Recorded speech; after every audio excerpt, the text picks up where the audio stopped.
અંજારની વેલ્સપન કંપનીમાં કામ કરતા વર્કર ગઈ રાત્રિના ગુમ થયા બાદ સવારે તેમની બાવળની જાળીમાંથી લાશ મળી આવતા પોલીસે હત્યાનો ગુનો દાખલ કરી તપાસને તેજ બનાવી. જોકે હત્યાનો ભેદ ઉકેલવા માટે પોલીસે કેટલાક શખ્સોને રાઉન્ડ અપ કર્યા છે અને તેની આખરી પૂછતાછ શરૂ કરી. અંજારની વેલ્સપન કંપની પાછળ યુવકની હત્યા કરી ફેંકી દેવાયેલી લાશ મળતા ચકચાર. અંજાર પોલીસે સરકાર તરફે અજાણ્યા શખ્સ સામે હત્યાનો ગુનો નોંધીને જણાવ્યા મુજબ મરણ જનાર વિનયકુમાર યાદવ બિહારનો વતની હતો અને વેલ્સપનમાં મજૂરી કરતો હતો. ગત રાત્રે 8 વાગ્યા પછી ગુમ થયો હતો તેવું તેને ઓળખતા સાથી મજૂર રાહુલ યાદવે પોલીસને જણાવ્યું હતું.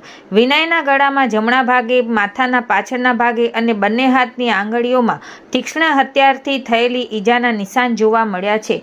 વેલ્સપન કંપનીમાં આવેલી પતરા કોલોની પાછળ બાવળની જાળીમાં લાશ પડી હોવાની માહિતી મળતા પોલીસ સ્થળ પર દોડી ગઈ હતી. વિનયની હત્યા કોણે કરી અને શા માટે તે સહિતના મુદ્દે અંજાર પીઆઈ AR ગોહિલ અને તેમની ટીમે ગહન તપાસ હાથ ધરી છે.